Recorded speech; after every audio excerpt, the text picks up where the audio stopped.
Three, two, one. Alright. Aliens and Earthlings.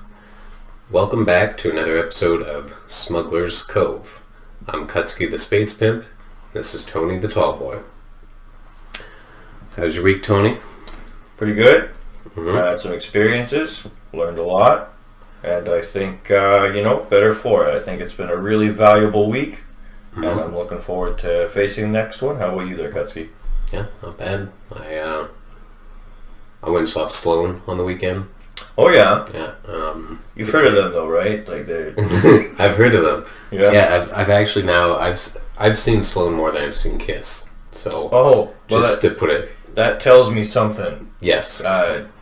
Doesn't tell me who Sloan is, because I actually don't know who Sloan is. But I'm sure, they're probably better than Kiss. You probably like Sloan. Sloan's a Canadian band, and I think their first record dropped in like 94-ish, 93, 95. So they're really not that old at all. Not that old, no. I went with, Diane and her family was teasing that I was the youngest person in the audience, and I was like, no, there was children there. We couldn't get sequential seats, so I was sitting a seat down from a kid who was like 4 grades lower than me in school. So he also knew who Sloan was. And surprise! It wasn't just a surprise for him. No. They didn't take the blindfold off when they got to the concert. What's a Sloan? Yeah. What is this? Where am I? I thought this was financial advisement. Well, thank God this isn't an intervention. I don't even know this many people. So it was good. Yeah. That wraps up our small talk. I think that's there's that. You're welcome. Yep. What we're here for is a continuation of the alleged philosophical questions by Krista or Kristen Stewart? Krista Brown. Kristen Stewart. If this... Oh, right. Not by Twilight, yes. A vampire wrote these. They're all very dark. What... It gets pretty dark when you work with smelly coworkers. Yeah, if you drink the blood of another human to save your own life, is that morally good, bad, or neutral? Well, it affects your breath. Do you need an Altoid? I know some people prefer Tic Tacs.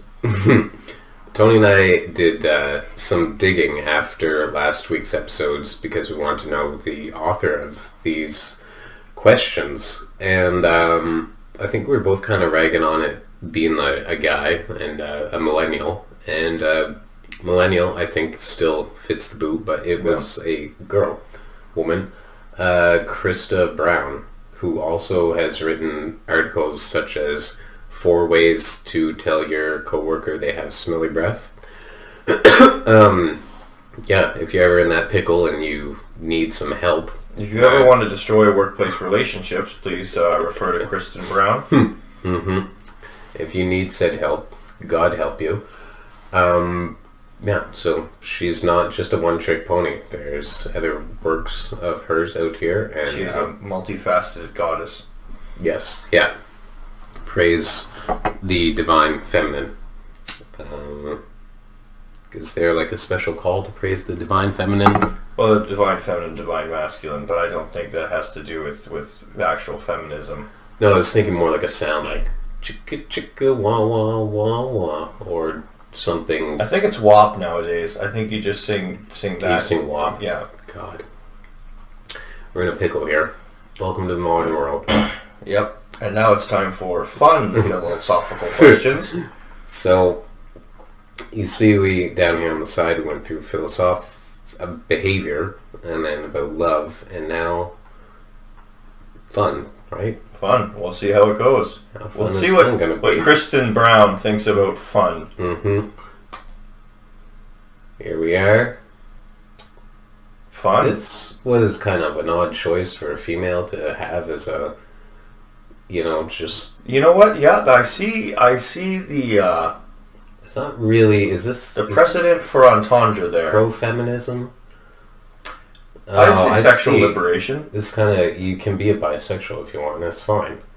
You want to munch the taco or the wiener.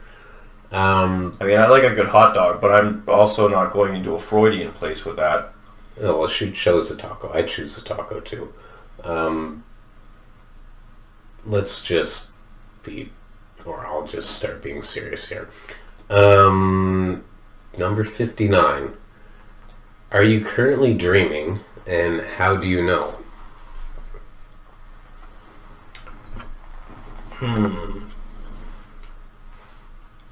I am not, because I was asleep earlier and had dreams, and now I'm not asleep, and I never am this tired in my dreams. I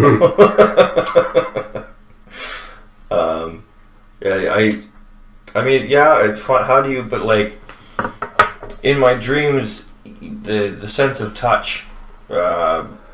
Like, sure, you can have dreams where you wake up because things happen, but you never really feel them, right? Like, I've never had to blow my nose in a dream. I've never, been dying on the toilet in a dream. Like, touche. It's like the rules of physicality are just not the same in dreaming life as they are in waking life. So an interesting example, and this has actually haunted me ever since I've been a child, is that like if in a dream, like I'll try and hold an axe, and I'll go to swing it, and the axe will flip, like it's like a greased up or something, straight, and it just like it's really that just always annoys me. I get so frustrated, like I just wake up frustrated. So I mean, I'm not that frustrated right now. I guess maybe I'm not dreaming. I had this weird experience when I was a kid. My babysitter told me about her brother who goes like mountain climbing and goes like climbing on ice and stuff, and she was telling me about his shoes, and she said, they have nails that come out the side, and she was kind of just using kid language so I could sort of understand. It's not literally nails, but in my head I pictured these shoes with 3 big nails coming out of either side, and for I think like 4 or 5 years, all my dreams I was in these shoes with nails in them. And it took a while. Like, there was finally a dream where I was so pissed off because I'd look down at my feet and I would have these stupid shoes, and I was like, I don't need these fucking nails, and I'd be walking like it was stilts, and like every dream, just because she told me this. And eventually I either like tore them out, or like I told myself in my dream, like, smarten up, stop like dreaming dumb shoes, and then I can't skateboard in these. There's no purpose. I would have dreams of like fucking my grip tape up with these like. And I don't, like, I've never had anything happen like that since, thankfully, but it was fucking weird. And yeah, that's, you brought up reoccurring dreams a couple times, and I'm a bit envious because, like, my reoccurring dream, like, I just don't have them.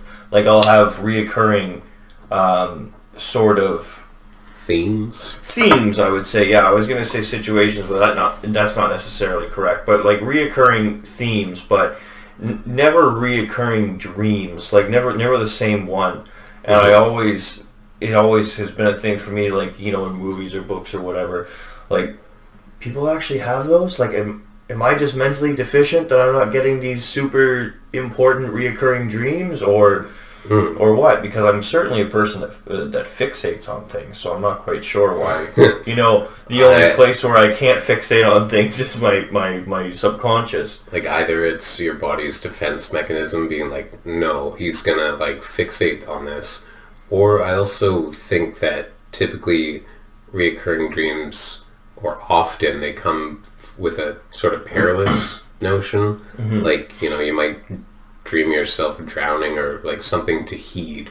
Maybe you dream of your money slipping away, or I have no fucking clue. But because I think my 2 recurring dreams, one was Cruella de Vil. When I was a kid, she would chase me through my dreams with a needle.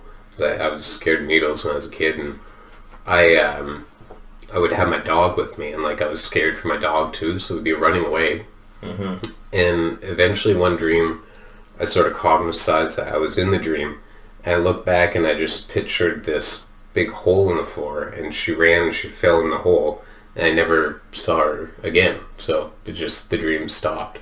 Right? I was actually telling this anecdote to my young nephew, and I was like, I had this recurring dream, basically exactly what I just told you. Imagine a hole in the floor and blah blah blah.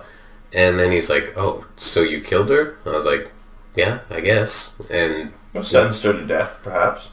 yeah, he was like pretty stoked because he was like, "Oh, yeah, like it's fun to murder people in your dreams." And I was like, so that okay. Perhaps this is a bit too telling, but a number of times, you know how I talk about reoccurring themes. Like I've had a couple times where like I'm in my dream and some dude talks shit to my mom.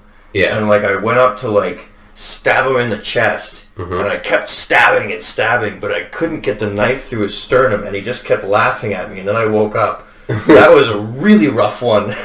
Like just waking up like, you piece of shit talking smack about my mom. But then I had another one where this dude again, and it's not like I'm out there fighting for my mom's honor. Nobody insults my mom; she's a saint. Yeah. Right. But like this other time, I'm walking.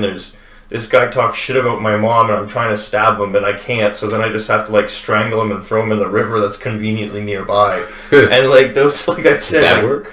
Yeah, that worked. At least I don't know. I can't quite remember if he laughed all the way down the river, but he was definitely in that river. Like I expedited the problem downstream. But killing people in dreams is weird. It always, I hate the guy laughing at me. I couldn't get it through his sternum. It was bothersome. I've watched too many. Yeah, exactly. Like just laughing at me. Yeah. Fucking Wolverine with his sternum. So I think with all those dream references, it's pretty clear that we're not dreaming when we're awake. Yeah. I feel like this question is obviously from like The Matrix, right? Like, is this all just a perceived reality, and like, is there a one that's underneath that you don't even know is underneath? Like, well, I think I think honestly, is it Krista or Kristen? Krista. Krista. I think Krista is trying desperately to be fun and to prove to her coworkers that they should invite her out to drinks on Fridays. But like, are you currently dreaming? Like, if Krista said this to me while we were drinking, I'd tell Krista to shut the fuck up. I feel fun philosophical questions. But if you're currently dreaming, like that's the thing is like, I've had very vivid dreams. Yeah. But even in my vivid dreams that seem realistic, and I wake up and then suddenly I'm either happy that the dream wasn't real, or I'm really sad that I'm awake again. Like, there are still elements in those dreams that are absolutely friggin' nutty, right? But I take them, but like, it's a dream, so you kind of like pass it by. It's like, oh, well, of course there's a clown hanging off the wall. Like, yeah. I feel that, while my life might be sometimes surreal, it's still very normal. Yeah. Like I feel like you were in a dream. Either that or I've just spent it, like I must be having a really boring dream, and like waking life. Yeah, like waking life is like my dreams, I've had a lot of dreams. None of them have ever been boring. Like... Never had to go to work in my dreams. I've never folded laundry in a dream, Doing dishes, like, that's not a thing I dream about. Pretty easy. They're pretty distinguishable. So how do we know? Because it's evident. Well, that's even without, like, tactile functions or whatnot, like... Yeah. I think we got that one. Did you have fun, Tony? I enjoy your company, Caleb. That's about as much as I can say. Well, Krista, you brought us together, I guess, so there's your fun. Still not inviting you to my parties. I don't want to talk to you. You're not getting on the couch. Yeah, you can't come to the Cove. Number 60. Do memories exist even if you forget them? Even if you forget them? No. I'd say no, because if they're memories, then intrinsically you remember them. If you forget a memory, then you're not remembering it, which means it's not in your memory. I remember that I used to remember that, but I don't remember it anymore. Well, like that's the... I remember my youth leader back in the day said that if you can remember something 20 seconds after you've heard it, that it's in your brain forever, even if you can't access it. But I don't see how that works.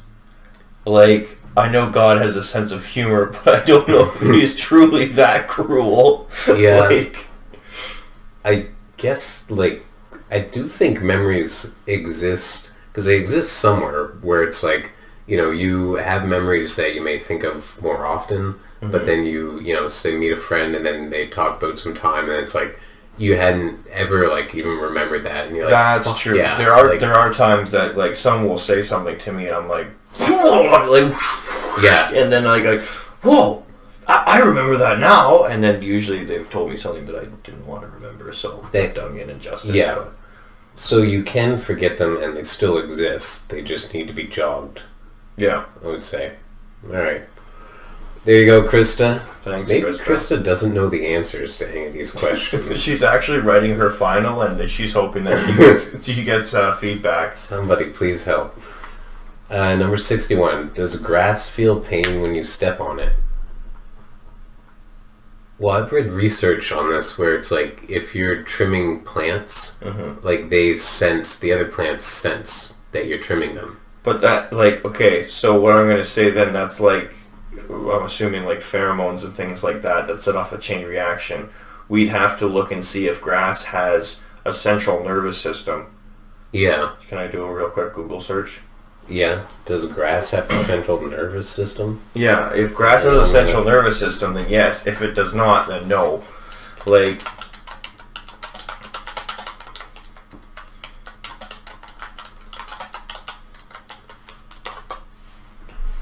Short answer, no. no, because they're plants. Like, that's...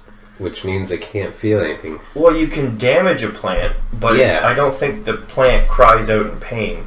Like, when you're cutting an onion, the thing that makes the onion make your eyes water is its natural mechanism that's like, please go away. But it's not like the onion itself is,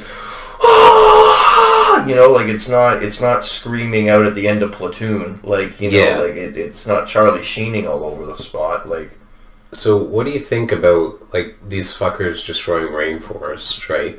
Like, because I do think the Earth is a sentient being. Like, it knows. And so if we're all connected to the Earth, maybe the Earth is, like, the central nervous system for these plants. So I'm gonna, like, I in that sense, like, yeah, I think that if you're talking about, like, living energy, then I think if you want to go so far as, like, the spirit of the tree would feel pain. But if you're going with, like, if you're gonna talk, like, I speak like that with you because I'm not gonna go out in public and be like, let's talk about tree spirits. Yeah. You know, like, that just seems like a really weird way to broach a conversation. But, like, if you're talking about, like, hard answers, no, it's grass. Like, because if grass did feel pain, grass inevitably gets stepped on. Like, it pretty much has figured that out by now. Like, if there's any sort of cognizance to grass, the amount of years we've been stepping on grass, I think it knows. Think about wind. Think about trees falling on it. Bears, wolves, deer. So the grass just, like, at the bottom of the totem pole is like, this is my life of servitude. Well, maybe one day I'll grow up to be a tree. Too. If grass feels pain, it would feel other tactile senses, right? Yeah. Can you imagine the living hell of being a stalk or a shoot of grass and bugs are crawling on you? Yeah. Like, so is grass, like, when you're a bad person, do you get reincarnated as grass? Like, I guess these are kind of fun. But yeah. But no, no, Krista. No, they probably don't feel pain to a degree that would, because they're like, probably would be proactive about it. If you're looking at an evolutionary standpoint, if grass felt pain, it wouldn't thrive. So then you would have grass that would evolve to thrive, even if it you know what I mean? Like, it would just. So grass is like, they're a bunch of sadists. They're just like, that's it. Could be sadists. Step on me, bitch. They could just all be into CBT torture. Like, Well, they probably don't feel pain, or they're fucking into BDSM. Yep. This is... Well, I mean, like, I'm not going to kink shame grass. It can do it at once. Well, it's useless. I really don't like that grass is so prevalent. Like, we don't need lawns. We should be having gardens, but... I mean, I love laying on the grass, though. Yeah, but, yeah. I do want a bit of grass. Well, have a patch of it.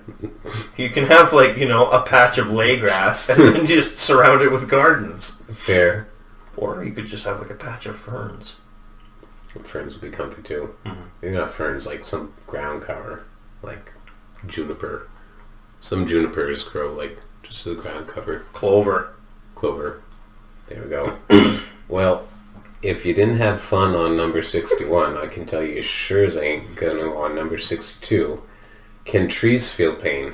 I feel like Krista, get off the fucking horse, right? Just put it down. This just makes me think she's trying to fill space. Yeah. Why would you follow that up with can trees feel pain? Yeah, we just summarize. If we say no to grass, then we're saying no to trees. If we say yes to grass, we're also saying yes to trees. I mean... Yeah, I think we can just go to 63. Like... Yeah. What are you trying to prove, Krista? But there is research of... Because you know how they say mushrooms are the largest living, like, organism on Earth? Because they're all interconnected. They're in the air, they're in the water, they're in the fucking... Well, I know that, like, they have the mycelium underground that connects. Yes. So there's a notion that feeds into the, like, psychedelic trips you can have on mushrooms. It's like you're connecting to the big brain of all mushrooms, so you can experience the planet real well. Okay. This is kind of where they're leaning towards it. It's more theoretical of, like, well, if they have such a massive, like, sentience all over the earth in all forms of the earth, then that is perhaps what you tap into while you're doing mushrooms. This is purely just some, like, bringing this up because I read it. I don't not like the idea. They haven't proven it. To me, it sort of makes sense, and I guess just it seems to me that theory kind of establishes mushrooms as this great spiritual ethereal entity in order to bridge the gap between, like, I ate some toxic mushrooms and now I'm connected, like with death. Well, with all kinds of funky feelings. Oh, you're saying toxic, not like... You said magic mushrooms, didn't you? I said magic mushrooms. Yeah. When you said toxic, I assumed you ate, like, one of the deadly mushrooms. And then you... Maybe I am dreaming. Yeah. Maybe this is my spiral before the darkness. Are you dead or are you alive? How do you know? Oh. We can't. I guess. It could be hell. Some days feels like it. Some days less so.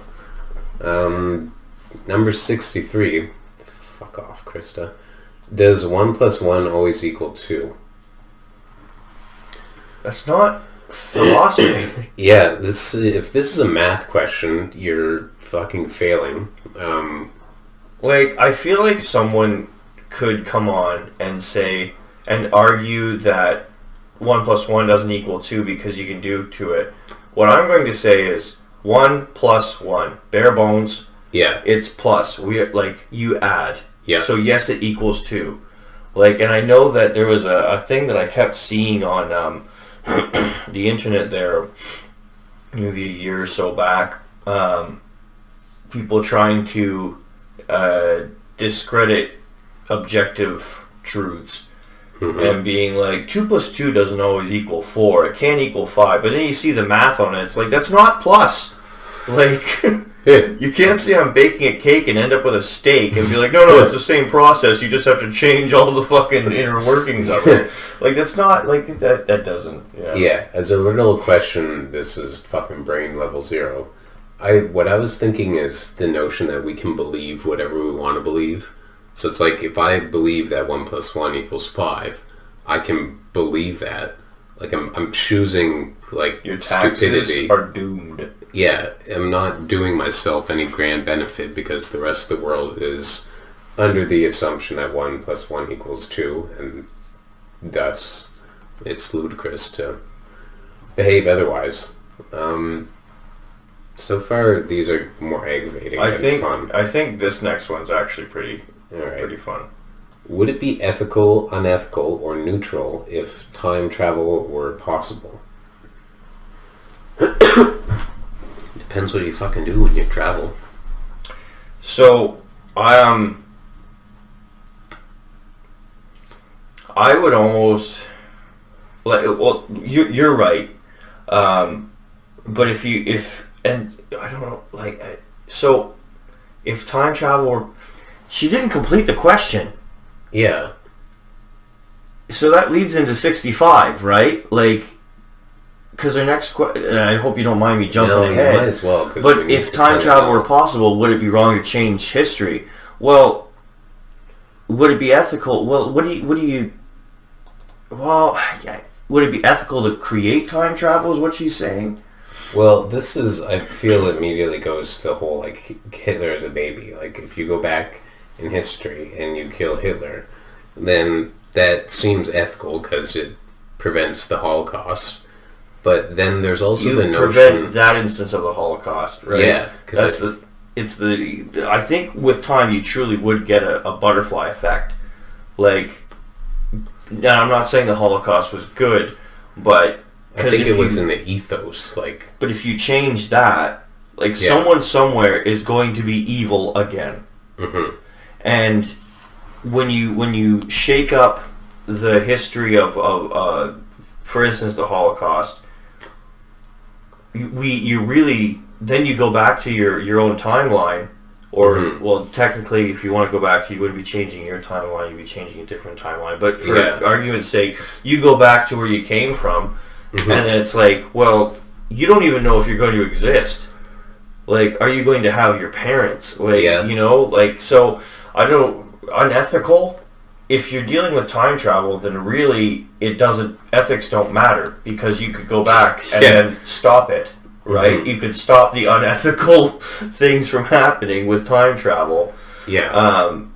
My answer, I guess, would be neutral, because in essence, if time travel were possible, then your decisions really don't matter. Yeah, you're just switching one chicken for another chicken. Yeah, and then you can go back and just switch back the chickens. There is it's not a no tradesies rule, because if you have the technology to time travel, then you can just go back and correct. Now, I'm telling you, if I had a time machine, I would change a lot of things if I could, keep establishing, as long as if I could go back in time, change, but still, maintain the knowledge that I've gained, the wisdom, if it might be considered a helpful tool. I would, if I could, retain that, then, I'd absolutely go back in time travel. I don't really care about the ethics of it, because I'm a selfish human being. But... See, I would, because I look at my life and it's all these things basically just led to this, and I'm pleased with this.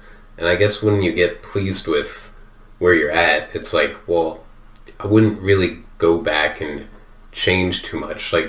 I would be doing almost kind of pointless things. Charlie Pride came to the casino. I didn't get to see him. I would go back and see Charlie Pride. I wouldn't really change the negative things that I experienced for fear of losing the wisdom that they taught me. So it's it'd be unethical to your well-being, because I do think I think that it's careless, and it kind of treats life like a video game at that point.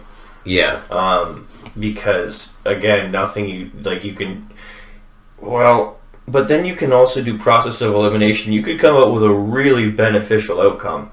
I know, for instance, and this isn't really a beneficial outcome, but there's one instance where I would definitely travel back in time and change an action that I did that to this day I regret. Now, I'm going to just specify so no one thinks that I did anything too horrible. Yeah. But there's one time I was working at said charity that I mentioned on the last episode. Yeah. And I was just having a really shite day. Yeah. And people would always come in and try and haggle. And one day this woman came in and she was trying to haggle for the price. on this table and chair, and I was like, no, I can only sell you one. I was a miserable piece of shit. Okay. And I just remember seeing the look on her face, like she was so sad. And if I could go back and change that, yeah, that is a moment that, like, because I know that if I did that one thing, yeah, I wouldn't be changing my own personal history, except not laying in bed every so often being like, like, why did I behave that way? Why would I ever be such a vile human being to this poor woman that just wanted a used furniture? Like, that's, I probably shouldn't put this on the internet, but like that is, if you ever ask me, like, you know, like I've made a lot of bad decisions and I regret most of them, but that is one instance where it's just like that it was just me being a vile creature. Well, I'll give you a flip to this to kind of balance out the karma of your deed. This is fitting to the tale you've just told, but the roles are slightly reversed here. I was a young boy. I was at this flea market. I was in a tent somewhere, and this woman, probably 50s, had a table of just odds and ends, junk from every era, you know, whatever, knickknacks, blah, blah, blah. And there was this old school skateboard, like the tiny plastic ones. Similar to penny boards. People know what penny boards are, but it was like one of the originals, California Surfers. So I saw this, and I was like, well, I want this. And so she also did not look like she ever was going to make use of this, just by her stature, and then preceded by her demeanor, which I will tell tales of here. So I asked her how much. She said $20, and I was like, I looked in my wallet, and I had 10. I was like, could you sell it to me for 10? She's like, no, $20. I was like, okay, well, I'm gonna go check like the ATM to see if I can get out the extra 10. So I go to the ATM. I go to check, and I've got like $17. I was like, fuck. And this is before you could take out lower denominations than 20s. So I was like, damn it, I want this board. Like, why doesn't she just give me this board? Like, she's never going to fucking use this board. She's not going to sell this board. Like, this flea market has been going on for 2 days at this point. I'm there on the second day, like 2 hours before closing. So it's like, just take the money. Are you not here to make the money? Like, I have $10. I'm a child. I was like 14, It seems 16, like a flea market is an excellent place to haggle too. Exactly that too, right? And like, have a heart. So I checked the money, couldn't get the money out. I technically had the money to pay her, but you know, I couldn't really explain to her that, like, you know, this was what was happening. I could have explained it to her, but it wouldn't have budged her mind. She was just being a hard ass about this. So I went back to the table, waited till she wasn't looking, grabbed the skateboard and lifted up the tent walls and just ran off into the field. I could hear her yelling and shit, but I just bolted. There's no way she was running as fast as me. She's a plump old lady. I still have this skateboard to this day, and I've enjoyed it immensely. And so...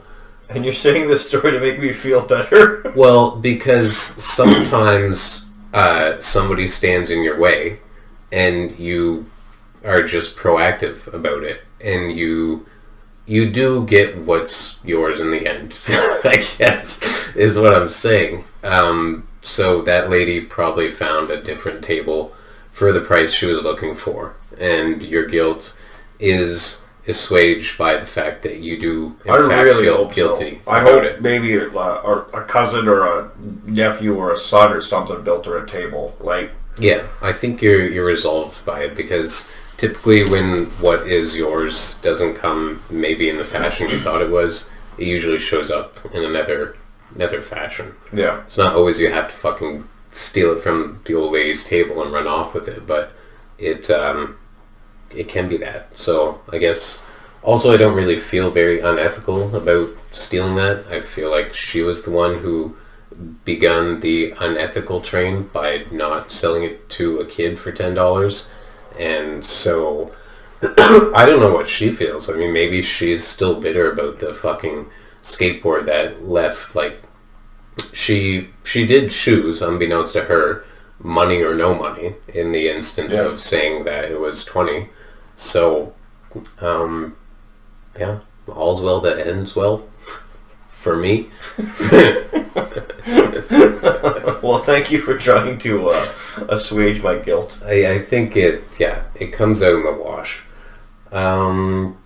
Number 65. What is the purpose of humor? Krista, Krista, you think this has some merit? It's to make us happier in a fucking sad world, to fucking lift spirits, to just make the whole experience better. It's a release, a relief. I would say even a form of escapism. Not necessarily always a positive form, but definitely a form. Why? Yeah, it's just I think it's also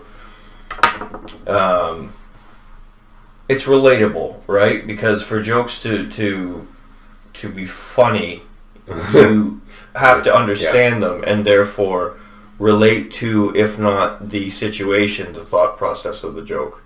Perfect point. Yeah, it's connective. Yeah, I've noticed it's like the campfire of our souls. Verbal campfire.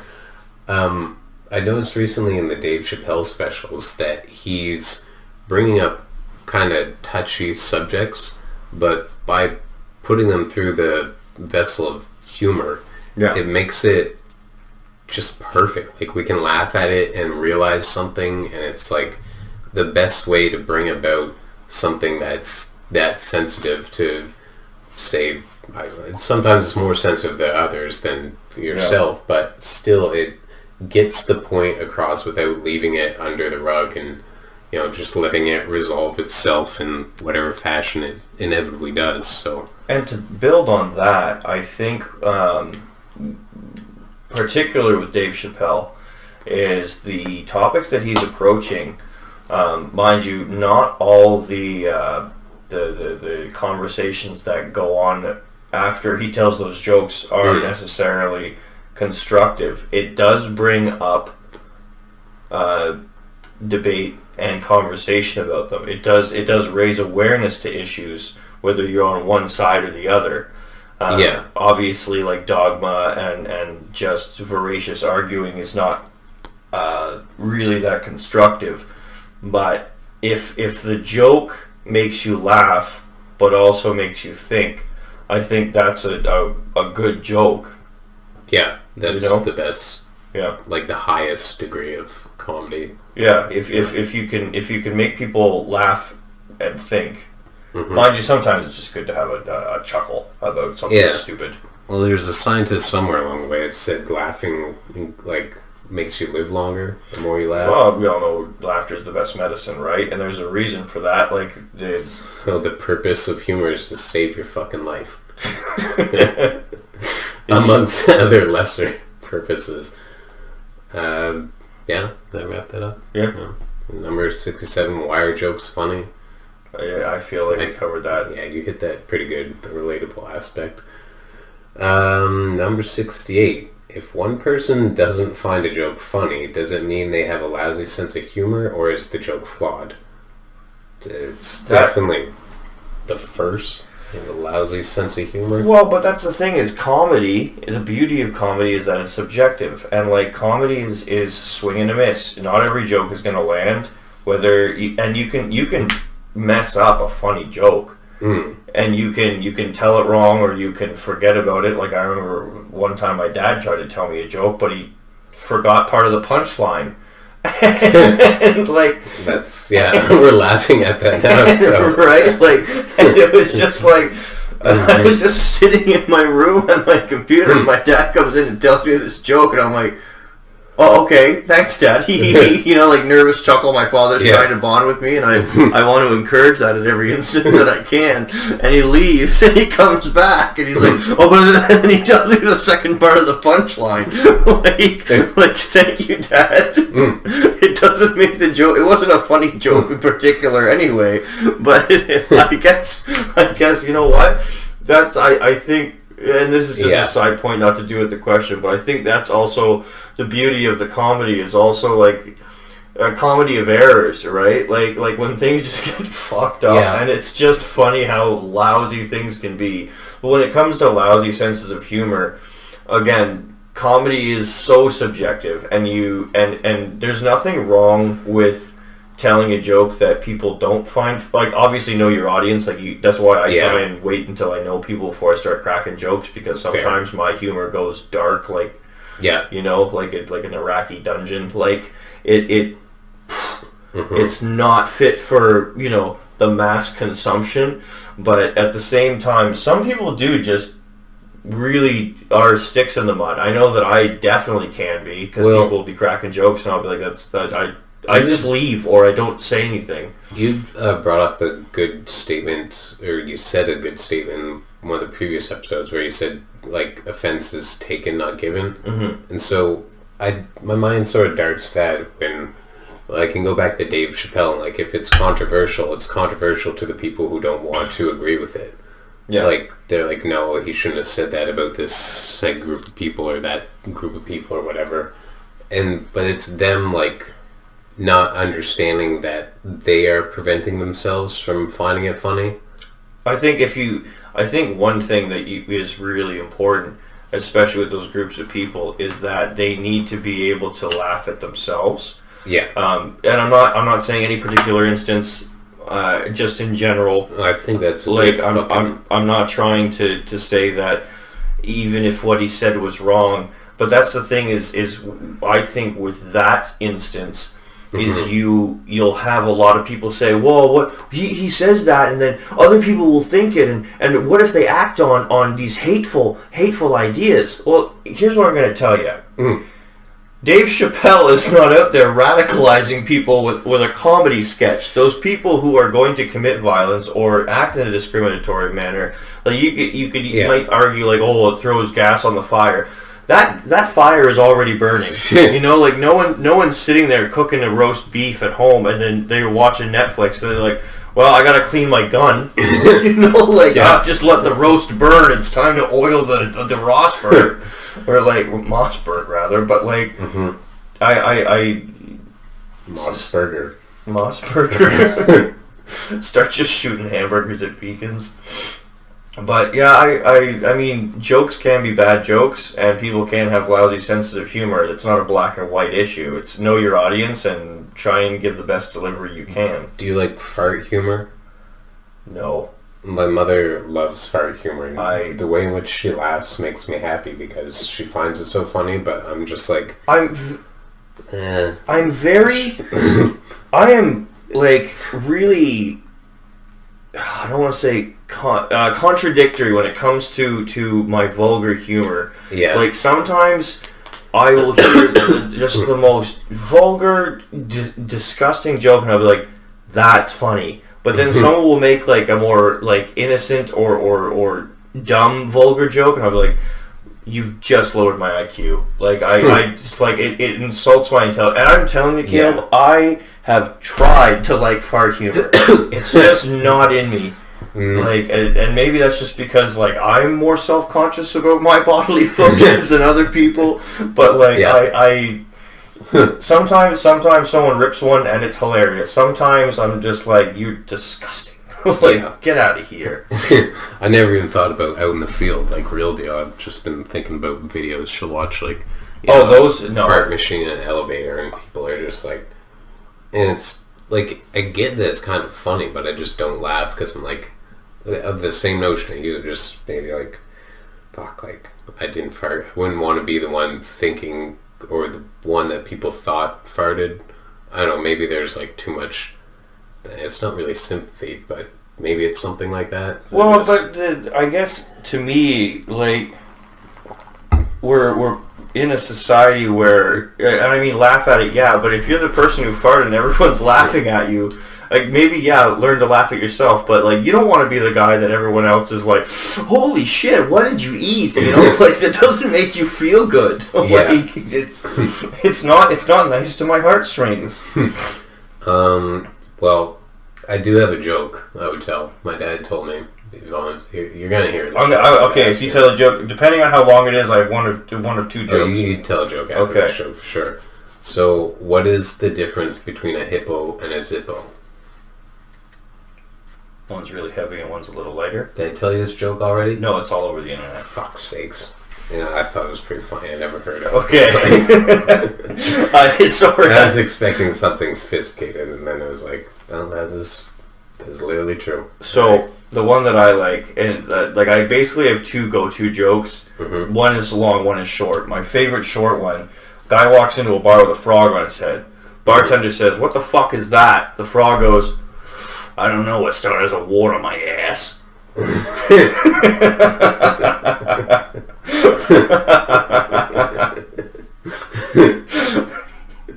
I love frogs. Fucking humans. Well, you might as well tell a long one. Okay. A guy walks into a bar with an octopus. Mm-hmm. Bartender says, "What the fuck are you bringing that into my bar for?" Mm-hmm. The guy says, "This octopus can play any musical instrument you put in front of it." Bartender doesn't believe it for a second. He goes to the closet, he pulls out a banjo, slides that down the bar. Mm-hmm. Octopus jumps on it, starts strumming away. Okay. Bartender, of course, is awestruck, but he's not going to give up, right? He can't. So he goes to the closet. He gets a clarinet, slides that on the bar. Octopus, despite having a beak, picks that up. That's not a clarinet noise. I don't know. I'm not a music guy. Yeah. Bartender, of course, dumbstruck, but he's not going to give up, right? He's got one last ditch effort. Okay. He goes to the closet, pulls out bagpipes. They're all dusty. Throws them on the bar. Yeah. He knows he's got this octopus. Octopus jumps on the bagpipes, wraps it around, just starts wrestling with the things. Yeah. Bartender, all smug, looks at the guy and says, "I don't hear any music." The guy says, "Wait till he gets the pajamas off that bitch." I've had to get that joke told to me twice the first time I heard it, and it's been my favorite joke ever since. That is a good one. Yeah. Does a bagpipe have 8 pipes? Doesn't matter. It's got a lot of legs and it's plaid. It looks like pajamas. It's like I said. It took me hearing the punchline twice, but it's when it lands that's one that when I tell it and people don't get it, I'm not offended that they didn't get it. I had one person get offended that they didn't get it and thought I was making fun of them. I was like, no, why are you mad? I was like, you didn't get a joke. It's okay. It's pretty abstract concept. Unless you're like thinking about, like I grew up with I'm Irish and Scottish. Mm-hmm. So like I grew up knowing what bagpipes looked like, But even then, I would like once it, it. Yeah. I mean, the fact that I had to have the joke told to me twice kind of disqualifies me for anyway. But what I'm saying? Yeah. Like it's a concept. Mm-hmm. Good. Okay. Number 69. Are humans responsible in any way for caring for wild animals? How is that fun, Krista? Yes. Yeah. Yes. Mm-hmm. Yes. Like. Don't cause their fucking extinction. Well, have you? What? I'm baffled. A, the question is that's the question, and again, B, how is it fun?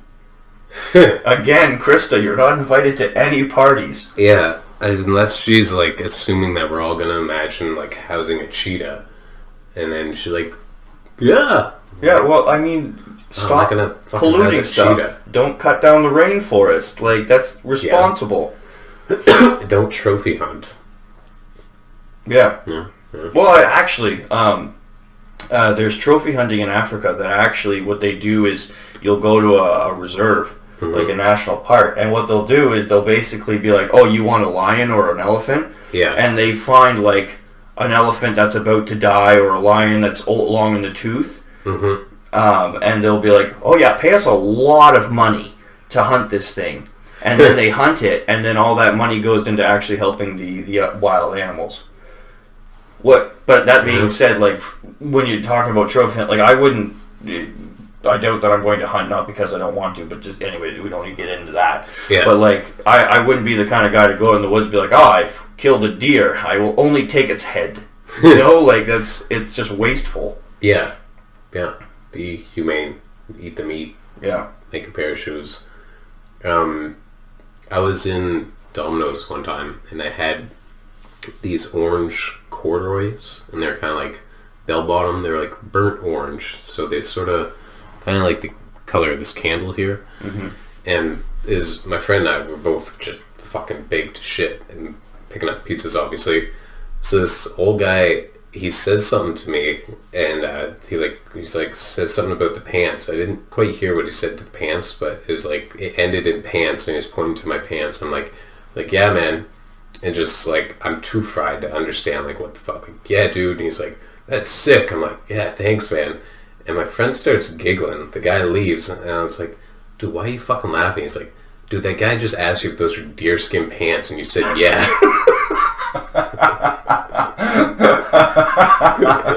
I was very impressed. I'm like, oh man, these are girl jeans from fucking Roots. It's not.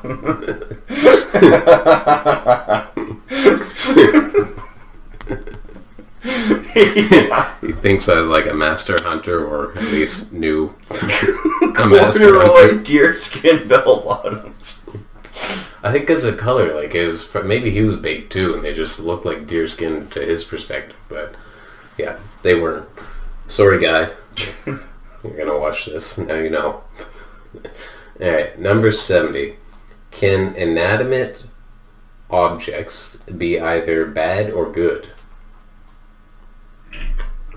Yes, they can. I've had shit in my room where it's like, I gotta get this thing out because it's fucking haunted, it's cursed, or just... Like the mirror? I don't like it. Yeah, like the mirror. Number of things. But you're saying individual objects, right? So, like, essentially haunted objects. Yeah. Yeah, or objects that just don't fuck with my feng shui. I've heard that elephants with their trunks down, like trinkets or paintings, is not auspicious. Yeah. So... there's definitely that. I'd say, yeah, they can be good or bad. I'd say the monkey's paw, if it was an actual object. But... a monkey's paw? Is that like good luck? No, quite the opposite. So the monkey's paw, I can't quite remember the name of the author, but it's a short story where this family, father, a mother, and the son, they get visited by this guy, and he has a package, anyway, and in it is the monkey's paw. It's a mummified monkey hand. Okay. And you make a wish, and like the finger snaps, and you get your wish. Mm-hmm. But the wish is brought about by really inauspicious, terrible consequences. Mm-hmm. So like they wished for £200, right? The next day the son goes to work. Yeah. And he gets killed in a lumber mill accident. Mm-hmm. And the family gets compensated £200, right? Okay. So then the next one is they, I think they wish for their son to come back. Yeah. And then there's this like very terrifying banging on the door kind of thing, and then it kind of ends with like they use their third wish, which was probably to get rid of the son. It's kind of left open, but yeah, it's a really short story. It's well written. I did not do it justice, but if you ever want to borrow it, I've got a copy. Yeah. But it's the monkey's paw, I would say, is a truly evil object. Yeah. So it's like the difference between having a guitar or a set of bagpipes. One is clearly good, the other one is bad. Yes, Krista, they can be good or bad. Depends what they are. I mean, just obviously, like, if you have a fucking weapon that's like pure, like a torture device, that's like clearly just like thumb screws or the I think it's the nag's. The nag's bridle, not the nag's muzzle or something. They put it on women back in the day to keep them from being really, really... Well, not really, sorry, I'm not trying to justify the device at all. That is not the direction I wanted to go. Basically, they punish women for having opinions. That's what I'm trying to say. Not that the women were being really annoying, not at all. I mean that... It may have been, but that's not the point. They were not respectful of women's opinions, and they did bad things to them. That's what I'm trying to say. The scold's bridle or something like that. The intended use of the object can define it good or bad. It doesn't even have to be ethereal like the first aspects. So, Krista, think a little harder. Yeah. I just wanted to relate an actual tangible object instead of just being like the monkey's paw, or like haunted objects. Like actual, like bad or good. Like you can't use thumb screws for good, really. Gas chambers.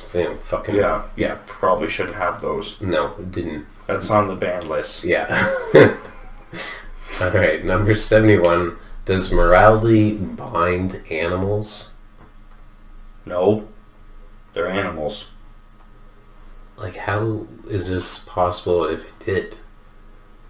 Like, but they're not animals. Morality comes from a set of beliefs and codes. Mm-hmm. Like, no, animals they know how to survive, and obviously, I think that this is kind of geared towards people who are like really into their pets. Which, don't get me wrong, I think that pets have personality, but it's not like a dog will attack a kid, and a dog that doesn't attack a kid, it's not because they're like, no, life is sacred. It's because, they've been taught, like, don't attack people. Like, this is not prey. This is kind of, because if she wanted to, like, provoke something with the question, it'd be more like, does your pet have morality? Not like, or do you? I think, does your pet have feelings, or does your pet have like what do you think your pet's perception of you? That would be a fun one. Yeah. Take notes, Krista. It'd just be that general idea of like. Yeah, like that's not really a brain teaser. It's like a yes or no question. It's like, I don't really think what would cheetahs have as a morality that binds them? Gotta go fast. Yeah. Study of the Church of Sonic. Slow is for the weak. Just out there graffitiing turtles before they can make a move. Turtles with big X through it. Yeah. And they just get on the fucking Turtles Facebook page and just leave a lot of mean comments about their weight. See you next year. What? I don't even know what I meant. I don't know. I'm assuming they were somewhere and the turtle was supposed to show up and they're like... I just assumed like they just run circles around the turtle saying really hurtful things. Or like, I guess my comment would have been better if it's just like, been here hours ago, got there ages ago. The cheetah is obviously at this fun location that the turtle wants to go to, but... At the same time, do turtles really want to go to a location that cheetahs think is fun? No, it's like super fun. You don't even know this place. It's like animal sand spit, It's just like there's so many rides. I don't feel like turtles have an adrenaline rush. I don't think I don't think they're thrill seekers. No, their ride is the lazy river. I love the lazy river. Yeah, the cheetahs don't like it, but they know that the turtles aren't there enjoying it yet because they haven't gotten there yet. And they're like, homie, we've been here since 9. Like, it's gonna be closed when you come. All the chips. Yeah. I got nothing. There's no more snacks left for you. Just what's a bad snack? All you have is just the pretzels out of the party mix bag. There we go. Yeah, that's what you get. Turtle. Can't have these cheesies that we're so known for. Number 73 are hot dogs tacos. Now this meme makes sense. And I'm gonna say this. This is fun. Like, not a whole lot of fun. Like, I'm not gonna be thinking about, but this is just the silly, stupid kind of fun question. So thank you, Krista. Yeah. I think this is what she should have been aiming for. We also missed Water is Wet. Oh my god. Number 72 is Water Wet. Yes, Krista. Yes. But that's everything wet that it gets on. But this is my problem with that question, because you can solve it with science. If you can solve a philosophy question with science, it's not really philosophy, right? Yeah. Like that's I mean, again, back to the other episodes. I'm sure that. Sorry, I keep talking with a cigarette in my mouth. Back to the previous episodes. I keep saying, like, you know, you could have philosophers sit in a room and debate it.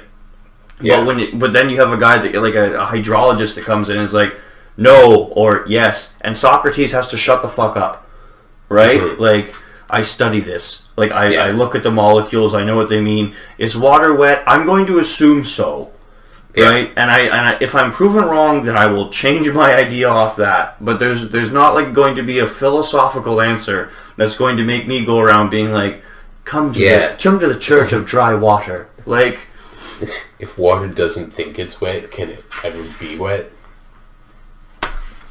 Yeah, me wet. Thanks, Krista. Anyway, hot dogs, tacos, Tony. I would say no.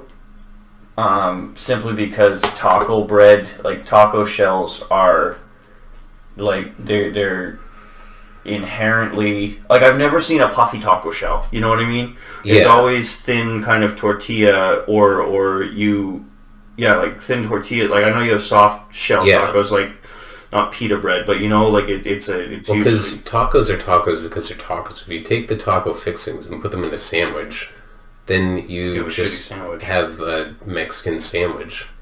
So it's not like tacos aren't inherently tacos because they are meat between two fixed objects. Yeah. I think that's where she's going with it. I think so, but at the same time, if you took a taco, like all the fixings of a taco, and put them in a hot dog, it wouldn't make it a hot dog. It wouldn't make it a taco. You'd just be like, vice versa. Yeah. Like you're just weird. And if I say yes to this question, and then I go to the restaurant and I order some tacos and I get a hot dog, like, am I supposed to just not be pissed off because I'm like, well, no, I didn't clarify. I wanted the hot dog version of a hot dog. And that's the thing is, like, when you're getting tacos, typically you're expecting ground beef. And while I know that hot dogs are just mechanically separated meat put into a casing, like, like with food, form matters, right? Like, that's what can distinguish different cuisine. Yeah. Like, if putting taco filling in a hot dog bun seems like a really... It seems like one of those things that your Christian mom was looking for something fun to do, and like that's your family wacky thing, you know, like games night with taco dogs, you know, like that's like that's it's like kind of calling all meat steak. Yeah, like it's not all fucking steak. Yeah, for a reason. Thanks, Krista. Number 74. Is it wrong to visit a zoo, thereby financially supporting an establishment that isn't ideal for the animals? So, I think this is a good philosophical question. Again, no fun at parties. But I would say it depends on the zoo. Like, are you going to like a zoo where the animals are in like a 3x3 cage and the bear has a ring through its nose, or are you going to a zoo where these animals like they're being taken care of on like a nutritional level that they would never get in the wild? Their longevity is obviously like prevalent.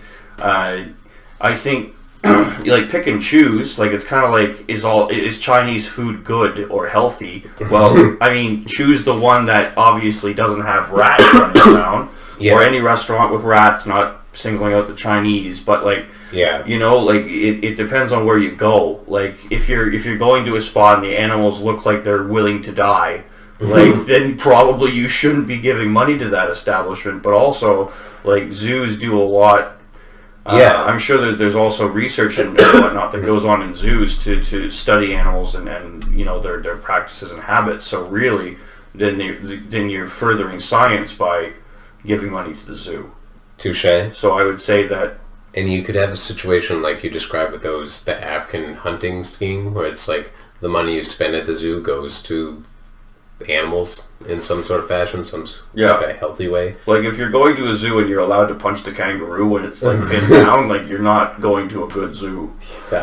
You're also going to get your teeth knocked out because that kangaroo's Yeah, the the kangaroo is not going to stay down for long. They are not humble beasts. There's another thing here that I'm not fully sure that this happens, but I think it does. Because it's saying supporting an establishment that isn't ideal to animals, like the animals adapt, right? And so if an animal has a baby in a zoo, it's probably better for that baby to be in the zoo. Like, I don't know that you would want to take a cheetah that had just been birthed by two cheetahs at a zoo and throw it out in the wild. Well, did you know that cheetahs are mostly inbred? That's why they're all, like, they're getting... That's why they have the spots? No, but, like, if you look at cheetahs, like their gene pool is very shallow. It's like fucking Iceland.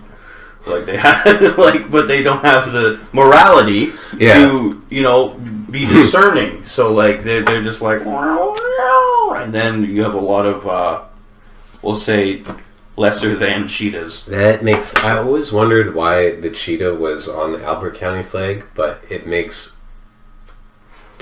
so much more sense. Thank you, Tony. You're very welcome. Yeah. Thank you. So, and especially if the animal's like third generation born in the zoo, like, it's way better for that thing to be in the zoo than out in the wild. Well, like, think about pandas. Mm-hmm. Like, pandas are dumb animals. Like, they're, like, it's hard to get them to breed in captivity, but they're really not that much better off out in the wild either. Okay. Like, some creatures, and that's the thing with animals too, is that we look at every animal, and this is not me trying to say that I want animal species to die off, but that being said, that we have fossils for a reason, right? Like, there are extinct animals for a reason. Yeah. Maybe it wasn't fair, maybe they got dealt a shit hand. Yeah. But some creatures, sometimes they survived enough to survive for a bit, and then they went off. Like, you fall off the cliff sometimes. Yeah. So, if you go to a primarily panda zoo, Krista, it's actually good. Well, I mean, you're supporting China, so I'd say at that point it's probably not good. Well, but if there's one good thing China's doing, it's taking care of pandas. Actually, that's probably the only good ticket on their roster. And also basically making everything that's plastic in this room. This podcast is largely brought to you by China. Thanks, guys. Oh. Number 75. Let's scroll up a bit here. Is it wrong to purchase fast fashion, rapidly produced clothing that uses manufacturing methods that are negatively impacting the environment and exploit workers? I feel like Krista really has a set answer in mind for this one. What do you think, Krista? What do you think with your totally unbiased question? Yeah. And I'm not saying she's wrong. I like fast fashion. I think is an issue, I mean Caleb's a pretty thrifty. Thrifty thrifter. I get a lot of stuff at the thrift store. Yeah. I think there's one thing, like, if you're always keeping up to date with fashion, you usually don't have a lot of fashion. Like, you're just being spoon-fed garbage. I know Crocs are popular now, and every time I see a person in Crocs, I still think they're a dumbass. Like, I see Crocs now. When they first came out, I was definitely on board with you. I was just like, you're just getting those because they're the new thing. But the more I talk to people, and they're like, they wear Crocs, and they're just like, they're fucking comfy. Well, then debate over. If you don't care that you're wearing Crocs and they're comfy, again, I wouldn't wear them out in public. They seem like an around the house shoe. They, like slippers, or when you're gardening, if you want to garden, that wouldn't work. You get soil all in your socks. But like, you know what I mean? Like, if you want to wear Crocs to the beach, probably, again, not good sand, but I'm trying to come up with, see, all these merits don't have anything to do with fashion. They're practicality. So it's like, those people are kind of exempt a bit. It's the people that I see that are wearing Crocs, like, it's almost like because they became fashionable, that was a justification for them to then go out looking like a slob. And that's what I don't like. It's like, we never should have popularized Crocs. We should have just let them Do you die. have hurt feet by Crocs? Like... Yeah. Do you have no ambitions? Buy Crocs. Wear them in public with your sweatpants. Contemplating suicide? Buy Crocs. Giving up on any hopes and dreams? Buy Crocs. Prefer fast food 8 to 10 times a week? Buy Crocs. There you go. The last person I saw wearing Crocs was in a fast food lineup. Mind you, I was there too, so... To be fair, I try not to look at... Like, I don't eat fast food too often, but if I go into fast food places and they're busy, I try not to look at the people eating fast food. I can't help it, man. I was at a fucking jazz night, and I was with my friend, whatever, we were hanging out, and then there's this guy who was just all wiry. He was like going around, he like had this pizza box, and he left and got pizza, came back, and then it was like, he kept talking to this person, and I was like, almost getting anxious for his pizza. I'm like, eat your fucking pizza, dude. Like, it's hot. I don't care what the hell you're talking to this guy. I guarantee you, you're not splitting the atoms. Sit down, eat that fucking pizza, and then go have this chit-chat. Like, it was driving me insane. It's just bothering me for you. So then he had tossed his jacket, like, over in this corner, and later on, after he finally finished the fucking pizza, which was, like, it was borderline torture to me, because, like, I'm there, there's obviously multiple things going on, but like this is, I'm not seeing this, right? Yeah. And so I saw him throw the jacket, it just was like, his behavior was erratic. And then I'm out for a smoke break, and he comes out for a smoke break, he's like, oh fuck, my smokes. And then he went in and he was like asking people if they had like seen his smokes or like saw somebody take his smokes. I was like, dude, when you came in with the pizza, like I saw you just toss your jacket. Mm-hmm. I didn't say carelessly, but it's like you carelessly toss that jacket. He goes back and he finds the smokes. And it's like, this is me just picking up on all these things. And then there was this other kid that left the bar. I was like, Jules, like, did you see that guy's shoes? And he was a kid, maybe like, I don't know, he looked like he was 12, but he was probably 21. He was in a bar. And he had like size, I don't know, like 13s, which is not abnormal if it's in proportion, but to the proportion of this kid, it was like clown feet.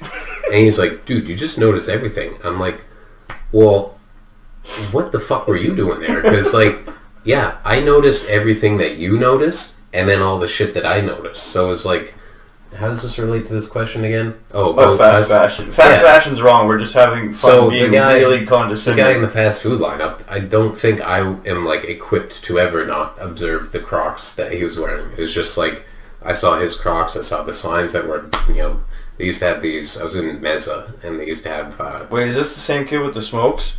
He was wearing Crocs? Oh, God, no. I'd be enraged right now. I'd be floating off the couch. And then to boot, the fucker was wearing Crocs. And also, I would have an explanation as to why he was so erratic if he was wearing Crocs. I mean, this makes sense. This fool cannot buy a pizza and then just eat it normally. He's wearing Crocs. If I expect him to do something normally, I'm just kidding myself. So. I think actually, speaking of Crocs, there was a kid at camp, and...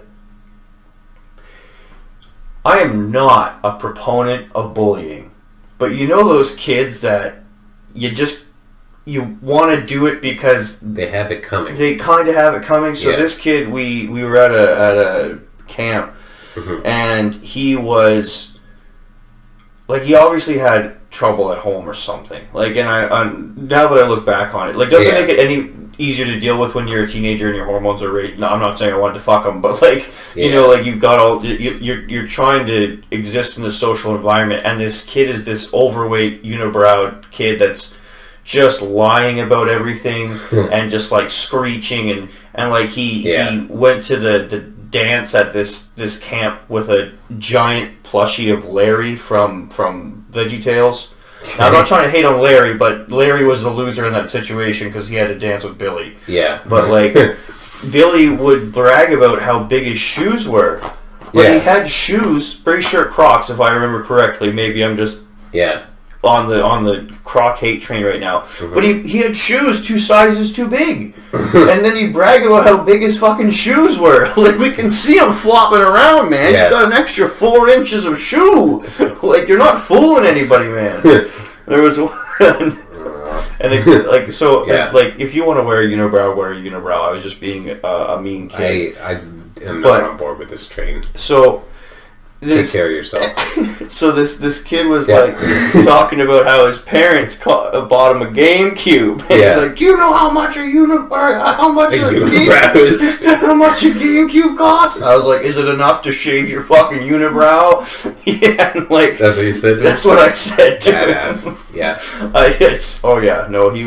He was a reoccurring camper too, so like my fun thing was like I get to go and socialize that isn't in my private school with 150 kids that I've known since I was in grade 3. Yeah. Like, and then I had to deal with Billy in my cabin. Like it was a rough time. I have suffered greatly. This is not the summer camp I was dreaming of.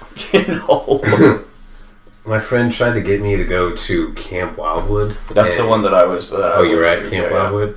So he was telling me, like, there's a skateboard program, so you get to skate. And I was like, oh, that's kind of cool. I'd never been to summer camp, so I was like, yeah, it's cool. And then he said, like, there's Tuck or something. Like, you go, there's a candy store, and you get candy each day. Yeah.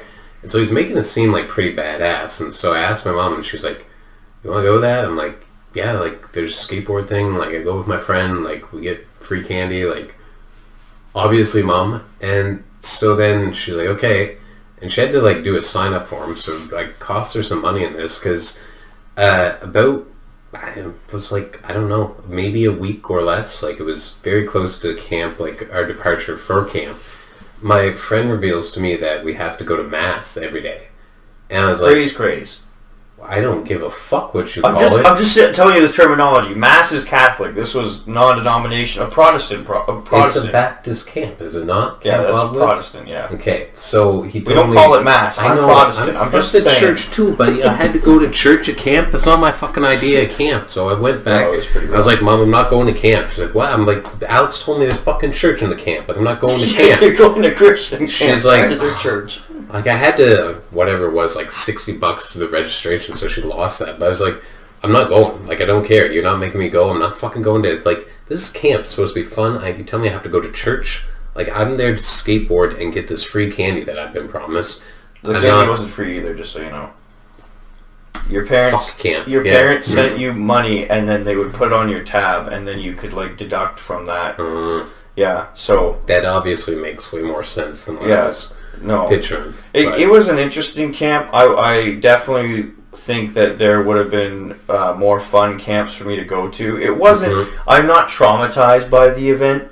Yeah. But it was a bit of a little lackluster. Okay. And the craze was a thing in the morning. Like, I'm not a singing and clapping kind of guy. Oh, now I am, oddly enough. But, like, like I'm a cool teenager trying to be a goth kid as hard as I can in a Christian household. Like, singing and clapping was not my thing. And I met my first real girlfriend at Camp Wildwood one year. And then yeah. Not at camp. But, we dated for, I think, like 2.5 years or whatever. So, like, we went to camp a number of times. Yep. And I remember, like, we were sitting in Craze, and, like, if you want to put your hand on the couch, I swear, and we literally did this during Craze. Yeah. And this, I can't remember her camp name, because the counselors all had nicknames. Okay. Which were just... Lame? Well, gotta be. I think lazily given. Okay. Like, oh, we're going to call this guy Puma because he wears Puma. Like, just not anything. Brilliant. Yeah. Nothing fucking inspired. Anyway, I can't remember this horrible woman's name, but then, like, she caught us, like, holding hands while we were laying on the grass, like, looking at people in the pool, or, like, something so wholesome Jesus wouldn't find a problem with it. Like, Jesus, well, for one thing, I think Jesus is a lot more chill than people give him credit for. Yeah. But, like, she was like, I saw you guys holding hands and praise Christ. If I see that again, I'm going to report you. But she would make out with her boyfriend, who was also a counselor, while at camp, and, like, be all over him. Fuck, because in that moment, I was just picturing her being 50, but she's not 50. No, she was, like, 25 or so, and, like, she was just all over her boyfriend, and, like, she was a right nutter. Like, she apparently was just, like, obsessed with him, and was, like, just, PDA was rampant with this kid, and it's just, like, we're holding hands, and, like, even my counselor at the time, like in my cabin. He was like, yeah, I don't know. Like, I see the way that you and your girlfriend interact, and I honestly don't have a problem with it. I don't think there's any issue. But this girl was just like, I'm just so frustrated sexually. I'm like, why can't I touch my boyfriend's hand while I'm at a Christian camp trying to inspire the youth to God? Like, you know, Jesus. like, exactly. I dodged the bullet. Yeah. No. Well, what's funny is you might have gone in the same year as I did. Would have been... What age were you? I was in grade 8 the summer. Oh yeah, no, you would have missed me because I only started going like summer going into grade 8. It would have been no. I had all those anecdotes. I stand by my decision. We're still at fast fashion. Don't buy fast fashion. Discover your own. Make your own clothes, or. And I understand that, you know, like. I think that fashion, in essence, like tomorrow, if we go thrifting, I'm going to buy a pack of wife beaters from Walmart if that's cool. Obviously, I don't care if you care if I wear wife beaters, but you know, the distance. Yeah. But like, just because I'm not going to buy used wife beaters, and I don't have like I do want to learn to sew, but at the same time, wife beaters, you know, like you're no further ahead. I tried to price out making my own shirts. It's like minimum. If I get all the fabric, I'm paying $80. Easy. Yeah, and then you'd have to make like a wardrobe of shirts. And then I have to sew it all myself. So and then, I can get it for $7 at the thrift store. Yeah, well, I mean, thrifting really is the more socially conscious, economically conscious idea, right? Because then it's reduce, reuse, recycle. Yeah. Like, I think, you know, like this shirt, American Eagle. Now, I would never go and buy brand new American Eagle, but the shirt I think looks nice, it fits well, and I see no problem with buying this because it means that, you know, we're going to save some sweatshop kid's fingers for half a millisecond before he has to make another 10,000 shirts and you know, lose his fingernails to machinery in ungodly conditions. We didn't put him in that position more than we had to. Yeah, like we're kind of saving, well, not saving, but, you know, at least not contributing as heavily to the war machine that is industrialized fashion. Kutzky and Tony single-handedly partially saving the sweatshop industry. Bringing down the system really slowly. I want to bring up, do you know what Balenciaga is? Do you know the shoes? Do you mean the controversy there with the... There's that, but that's not what I... Okay, then sure. I mean, I don't mind talking about the either one, but hit me with it. So, what I want to say is, these shoes, those, God forbid, my Croc goodness. collab. What the fuck? Yeah. You would pay $600 minimum. This is a fucking retarded shoe. Like, that is ugly as sin. This is, like, you get this at Walmart. Yeah. Like, you basically just, your shoes have, like, broken, but the sole is still there, so your mom fucking hot glues the sole to your fucking sock. Why I bring this up is because even if these assholes are making these shoes humanely, there's no hope in hell I'm wearing any of these fucking things. This one I like the colors, but to me they look retarded. And I don't think... Because I put this in the fast fashion. Like, this isn't fast fashion because it's like, I guess the brand's higher end. But honestly, I find though, rich people can buy whatever they want. What aggravates me is that they buy those ridiculous looking outfits or shoes or whatever, and then they act like they're better than you because they show that their fashion sense is just wacky and they're so rich they can afford to look like idiots. Afford garbage. Wow, and I find, you know, like, when you buy those clothes, you're really outsourcing your fashion sense to, I can spend a lot of money on something that looks absolutely outrageous, and because it's outrageous and expensive, therefore I am fashionable. Yeah, like, this looks like you're in Mad Max. I was going to say, That doesn't even look safe to walk in. This is a recipe for a fucking rolled ankle if I ever saw one. Is this fucking round? What are you walking on? Sand? I could see that maybe being good in sand. Jesus. And, like, how do you even... even... Well, it would be on sand, because you just get... What do you pair this with? Like, this does not look good with anything. I know there's some asshole, like, I've Billie Eilish. God, The moon. Probably fucking. If you were on the moon, I could see that being adequate foot apparel. Tony's giving it to you, but You're targeting the wrong fucking planet. Yeah, astronauts just showing off their kicks. Yeah. And this is what? Fucking $1,500. Are those BDSM Crocs? Yeah. And like, what the fuck is this? Like, what is those that? Those are like wheelies. You know what this is? This is like, my grandma wears these. They're fucking Skechers with like big foam in them, and they're like supposed to be good for you. They've just made Skechers, and then now they're charging you $1,700. Well, those, and here's the thing, $1,700 for what looks like it would make, like, I think it's ugly, but I can see that those shoes might be good if that's actually got like you know, springs in it. That might actually be good for like running. You know what this is good for is if you get one leg that's shorter than the other, you get a normal shoe, and then this is your other shoe for your short leg. They've taken like a deformity and they've tried to make it fashionable. You are right, these are fucking Crocs with goddamn. I hate this brand so much. So like the ones right next to it look like they spray painted a brown paper, like a bag, and just put a shoe in the bottom of it. Yeah, thanks. I suppose same with the other ones. $4,000. I'm going to be rich one day, and not a cent of it is going to this garbage here. If I'm rich, I'm going to build a tower. And then in the woods.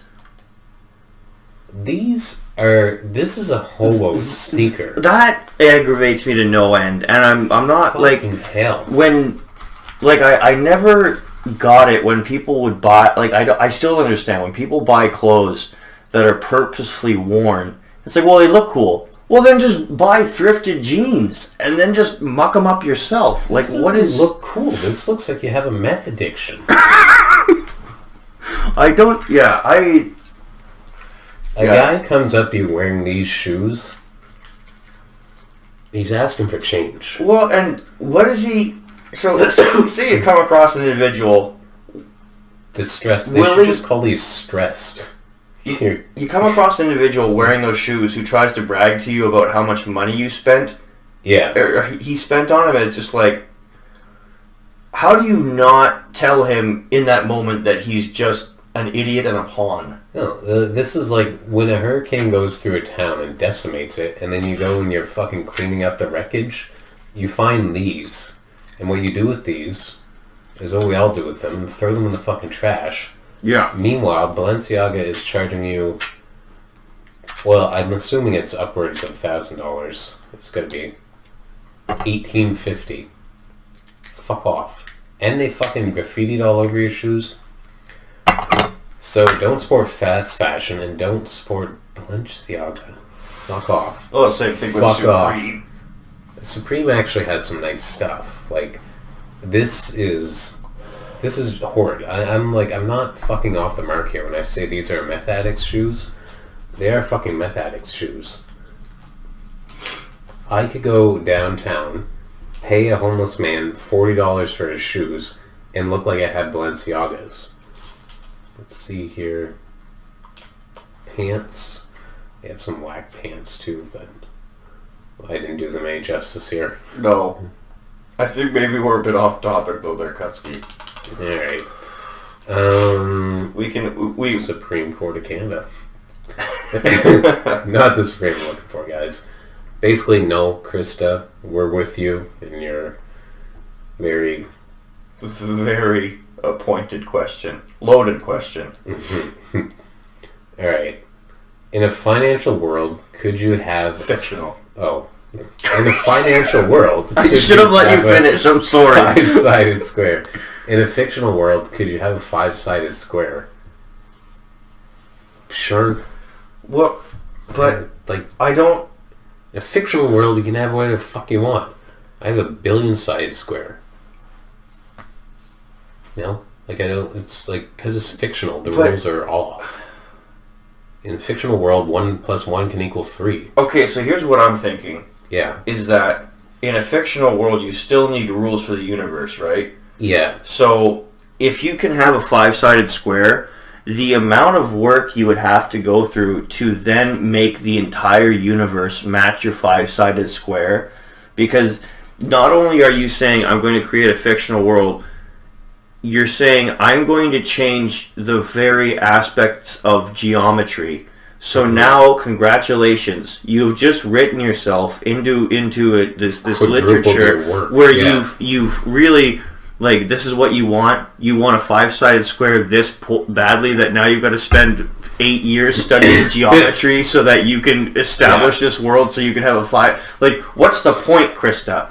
But sure, for argument's sake, yes, you can have a five-sided square, but I really don't see you can have the whatever benefit. The fuck you want, like fictional world. Well, you don't even have to change the laws. You can just write a book and say, like, our president was a five-sided square. Yeah, it seems five-sided square seems like it's a pretty good insult, really. Five-sided Call square. somebody a five-sided square. Aren't you just the five-sided square? Bucko. Do we need to give this? That wasn't very fun. Alright. 77. How do we know what words mean? Krista. You need to go to bed, Krista. You should have gone to bed about fucking 10 questions ago. Because words, intrinsically, you need words to have definitions, I honestly feel like we're doing ourselves a disservice. I think we're just getting really angry, and everyone's going to be pumped off the first 2 episodes, and then this one's just going to be nothing but, like, really mean jokes. I'm down with mean jokes. How do we know what words mean? Because we all fucking agreed on what they mean, and then that's what they mean. Well, you have language needs to be standardized, right? Even if it changes, like, a little bit from area to area or even language to language. Yeah. Words mean things because, again, you have to agree on certain constants. Yeah. Because otherwise there's just mass confusion. Right? Well, how do we know what words mean? Well, because words themselves, we decided that words were words for a reason. Yeah, you can't just be like, well, soup means cheeseburger to me now, and then go order soup. I'm going back to the taco thing, but if I decide in my brain that soup is cheeseburger, and I order soup and I get fucking soup, I can't be mad because I suddenly declared in my mind that meant cheeseburger, and this asshole didn't pick up on it. I think this also could go into the direction of the word gay. Like, we used to use gay as, like, dumb or stupid or lame. And then it got banned by people accusing us of being homophobic, and it had not really... It only had partial roots in homophobia, and it was also... I feel like those roots really... Like, I think that if you're... When you, I don't say it now just because it's kind of worked its way out of the trend, but I do love the gay seal meme. Gay. Like, it's... Yeah. Well, language evolves. This is still fucking funny. It's funny. Too. It's it's not like when you say, like, that's pretty gay. Like, you're not actually being like, this is homosexual. It's wrong. Like, you need to be condemned. Like, no one's actually trying to take away your rights. It's pretty evident what the fuck you mean. Yeah, it means stupid, right? Like, you can tell when it's actually said in a homophobic way. There's a very distinct flavor to it. Very rarely is it like. Yeah. Truly hurtful. A bunch of 7-year-old kids calling something gay, like, that's not really setting gay rights back, like, any just dropped matter of fashion. We'll come full circle on this. I bet you in 10 years, people won't be so butthurt, and we can go back to being funny in every which way possible. So, how do we know what words mean? Go to bed, Krista. This is number 78. Why do some people feel scared while watching a horror movie even though they know it is not real? They're invested in the storyline. Well, because it's a narrative and it's a form of escapism, so then you get caught up, like you said, you get caught up in the storyline, and it's scary. But at the same time, there's also things that people in horror movies, like the producers, they do things that we really have no control over, like jump scares. Jump scares. I hate jump scares. I think they're the lowest form of horror. Yeah. I think they have no merit. I jump every time. Yeah. And they use them because they're effective. Yep. Because you can't help but be frightened by, high pitched fucking sound cues and you know fast movement, right? Like it's startling. Like the music, tone, like colors, lights, it all forms together because that's what affects us as creatures. Like, yeah, I don't know. It's just you're invested in it. I mean, if you're not invested in it, then you're just half-assing shit. Not a good movie. You're, you know, A, it may not be a good movie, but B, if you're not going to actually invest yourself and suspend your disbelief, you're not doing yourself any favors. Well, why are you watching the movie? Exactly. Go watch fucking Discovery Channel, Shark Week or something. Watch a documentary. I mean, it's not a bad option. No, these aren't bad options. I'm just saying if you're like... If you can't have fun, then don't watch fun movies. And, like, you're supposed to feel scared. Like, that's kind of what it is. Well, the same thing with any movie is, like, really touching moments make you cry. Why? Well, because it's the idea of it. Your imagination takes hold, and you in your brain, it's a very real thing, right? Like, chemically. Would have been a better question if she said, why don't some people feel scared? That's honestly what I thought the question was at first. Yeah. See, she needed to go to bed. She should have had that. Don't. Why don't some people feel scared while watching horror movies? Because they know it's not real? I'd say that probably because they have trouble suspending that disbelief. Fair. They get off to it, and it's just this erotic thing. Okay, so speaking of that, like back in the day, like I said, I used to be a goth kid, and like I was on Vampire Freaks, as every goth kid had to be, and like it was like a MySpace for goths, emos, kids. It was it's pretty grim. Yeah. Anyway, and so like I post my art, and I was drawing really edgy stuff at the time, like people getting cut up with chainsaws and stuff, and this guy messaged me, and he was like, "Man, your art's so fucking sick. I want to just like fucking jack off to, you know, like this art about, you know, like cutting people with chainsaws and shit." And like, don't get me wrong, I was flattered, I was touched. Wow. You know, my art touched this man's soul and a little bit extra. Yeah. But like at the same time, like I was truly horrified by this person. Like. And that's that's a different discussion, but like what a group of people on that site. That was a rough one. that was a rough place to be some days. We had Ice Lounge, which was for like skaters and snowboarders. It was pretty fucking weird. I had some girl like message me. She was older, said that she wanted to have my babies, and I was super stoked at the time because I was like, this girl's like fucking hot. And this is before like any notion of I could be being catfish. This is a predator situation. This could be a 70-year-old man. Yeah. Anyways, obviously it didn't amount to anything, but I remember it made me feel good. So thank you, 70-year-old man or chick my age who was not as ugly or was ugly. Whoever it was, they made my day. So it was a very nice message. Thank you for choosing the right display picture to boost my confidence as a young man. You did society a service, maybe. Number 79. What would you say if you had 5 minutes to defend human race in front of a group of aliens who are going to obliterate humanity? That's not a philosophy. What would you say, Tony? You have 5 minutes. 5 minutes? Yeah. I think let's cut this down to 1 minute. You've got 1 minute. I think you vastly overestimate my willingness to keep humans on this planet. That was part of my thoughts as well. I really, again, this isn't philosophy, but like, okay, so like what argument, let's play devil's advocate. What arguments could we make for humanity? We're getting there. I would say that like any other life form, we have, a right to at least exist long enough to put ourselves out of the game or be taken out by natural measures. Yeah. Like it seems like we're damning ourselves anyway. Trust me, we'll be worth not killing, or we'll just do exactly Save what your you're batteries. gonna do.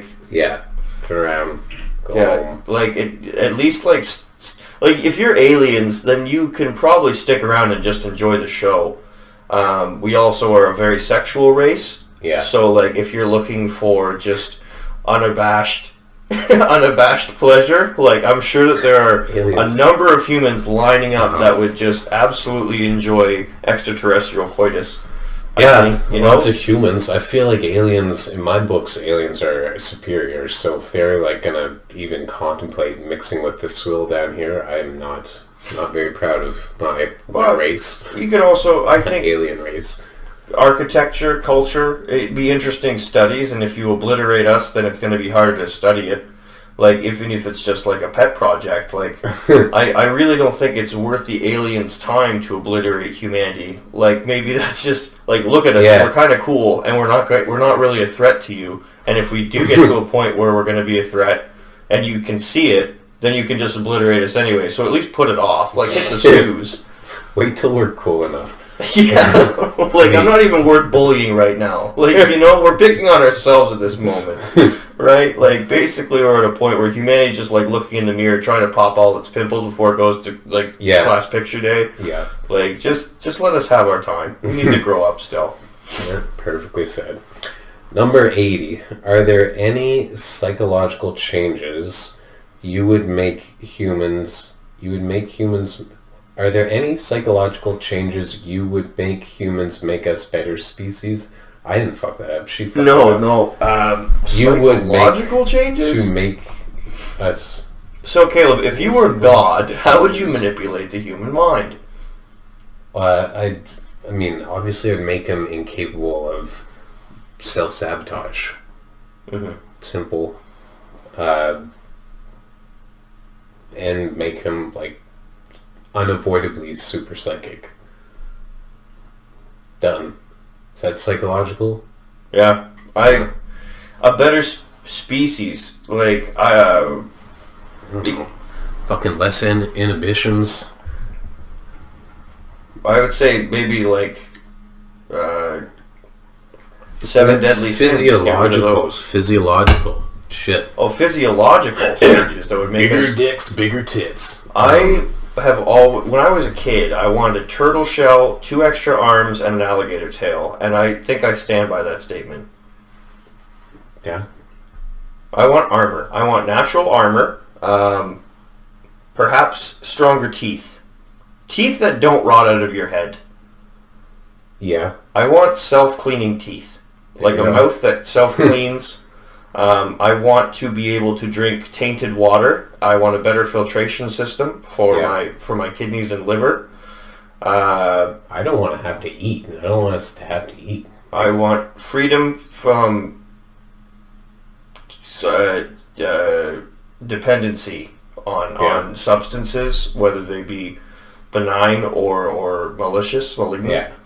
Yeah. Bananas or booze. Bananas or booze. I don't want to need a banana. I just want to have a banana. I wouldn't really change it. Like, I would make it so none of us were born... Like, we need better spines. I heard that our spines adapted very poorly from quadrupedal travel to bipedal. Or not travel, locomotion. Give us better backs. Better backs. Make us all come out, like, no deformities. Like, I think make everybody, like, don't... Well, since there's no way I can say this without being prick, don't make ugly people. Like, I don't think that helps ugly people survive. I sound like a prick, but I'm just saying, like, make people be, like, it not a chore for them to love themselves. If that's something that, like, I'd say that's people. Still psychological, right? Physiological, because, like... But it would be a physiological thing that might make somebody less... Get rid of elephantitis. Yeah, get rid of all the things that don't make a human as beautiful as they already are. Basically, what she's asking is, how would you make humans gods? Is essentially it. Because when you start changing those things... God is not what he is because what he looks like. But, like... Physiological is just what you look like, right? But if we're gonna say make them better, I always, like... Like, God's not God because he's a man. God's not physical, but what I'm... Like, but you'd have, like, these godlike creatures that if they couldn't be poisoned, they didn't age, You know, their backs were perfect and could sleep well and rested all the time. I don't know, like, make us not have to sleep. Like, it seems like a pretty, like... Yeah, you opened up the floodgates this here. This seems more like, Are there any... There should be... Is there... If you could choose one, what would the one be? What would your one still be? not philosophical. Let's okay, play with Krista here. Alright, so I'm going to stick with a better back. Better back? Just because we can go to the, like, ridiculous lengths of... or better back or self-cleaning teeth. I'll go with those. Alright.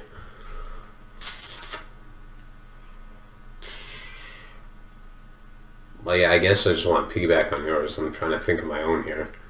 What do I have that I think is insufficient?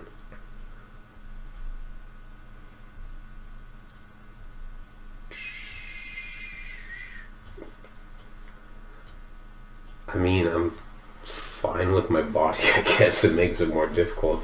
So I wouldn't want more legs. I wouldn't want more arms. Make it easier to shed excess fat. Yeah. I want higher metabolisms. Everybody has sufficient metabolisms. This to me, like, just goes... My spirituality says, like, we're all built exactly how we need to be, and it's just for us to embrace it and take care of it in the ways that we need play to. Play the hand that you're dealt. Yeah. So I guess my answer is none. None. We all already are better species. We just don't treat ourselves like that. So, like, we are what we need to be? We are what we need to be. Yeah. It's all there. Just learn to respect it. Take care of it. Well, you're inevitably going to come out, like, against difficulties anyway, right? Even if everything's, like, in a physical sense, if everything's perfect, you're still going to come across difficulty and hardship. Right? Like, no matter how good things are, there's always something that can go wrong. There's always something that can be worse, right? So you shouldn't dwell on that. Yeah. But there's like, you're going to come across obstacles no matter what happens. Yeah. Yeah. That's what I got. We're all fine, Krista. Number 81. Should the legal age for alcohol consumption be different than it is? It doesn't fucking matter. I didn't drink when I was... You drank of legal... Your first drink was of legal age? I think, if not of legal age, like shortly before. Okay. But the majority of my drinking has taken place after legal age. Yeah. And I would say that the legal age... I don't know if you were never a kid, Krista. You didn't know anyway about yourself, but it doesn't fucking matter. Kids find a way. So... Should there even be a legal age for I had my first beer when I was like 17 or something. My friends and I had like the most piss warm Moosehead ale, pardon me, in a backpack, and we went into this under construction house and like we drank in the basement, and it was horrible. I don't even know if we... The one beer between y'all? It might have been, actually. It might have been. I don't know if we had... I can't remember... Maybe it did affect me, but like it was not a triumphant moment. It was like a you know, like, and then it wasn't anything special. I remember being disappointed. Yeah, my first drink was a Mike's Hard Lemonade split between the three of us. It just basically tasted like lemonade, but a little bit shittier. Yeah, didn't get drunk. But legal age for alcohol, like it's different all over the world. That's true too. I mean, like in Europe, you can be 14 or 15, but like Europe has a very different culture around drinking than America or Canada, right? Because we, like, obviously North America was colonized by religious zealots, so then alcohol became something that throughout the I'm not quite sure what the drinking culture was when they first got here. Tell you the truth, I've heard some stories of like when Moncton was being built, they used to have a whiskey bell. So like at some point in the day, there was a whiskey bell, and everybody in town went and got some whiskey because whiskey is what they prescribed for a number of ailments. I'm pretty sure, like legal age for alcohol really, I think came out of like the prohibition in the States and whatnot with that kind of stuff. I think that's because, I mean, as far as I know, and now mind you, I'm not saying that I know with any certainty, but like it was basically like do what you want. As far as substances went, when you were dealing with like early 20th century, mind you, like, obviously you couldn't just have opium out in the open anymore, or cocaine was bad, but it wasn't really like, it wasn't the same as today where it's like, hey, you got a bag on you, like, you know, like you could pretty openly do cocaine, but it wasn't. Mind you, I'm also just extrapolating this from Peaky Blinders that I watched recently. So basically, the legal age is fine. I think the general consensus is we don't fucking feed our infants liquor. And, you know, when a kid gets interested in drinking, he will find a way to drink, whether he is of age or not, if he's that curious. I think, honestly, as far as the States goes, I think 21 is too high. Too high, yeah. But I think that as far as alcohol consumption goes, like, if you are with your kid at a restaurant, and your kid wants a beer, and you're with their parent, then like, but fuck I think off. that's legal. Like, I don't think so. No. But I don't think that there's been people who've gotten arrested for it. I think that they would still refuse to. They could refuse, refuse to sell the kid alcohol or sell the parent alcohol if they're giving it to their kid. I would say 16 is a fine age for it.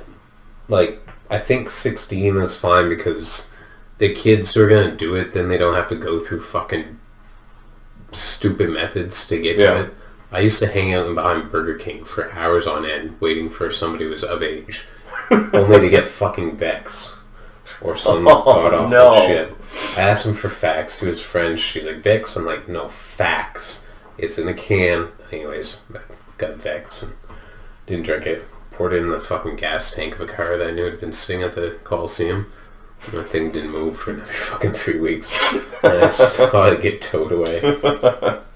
Alright. 82. If your life expectancy suddenly increased to 500 years... Let me get this highlighted. I gotta probably scroll up so people can see. If your life expectancy suddenly increased 500 years, would you live differently than you currently are? What about if your life expectancy decreased and you only had 5 more years to live?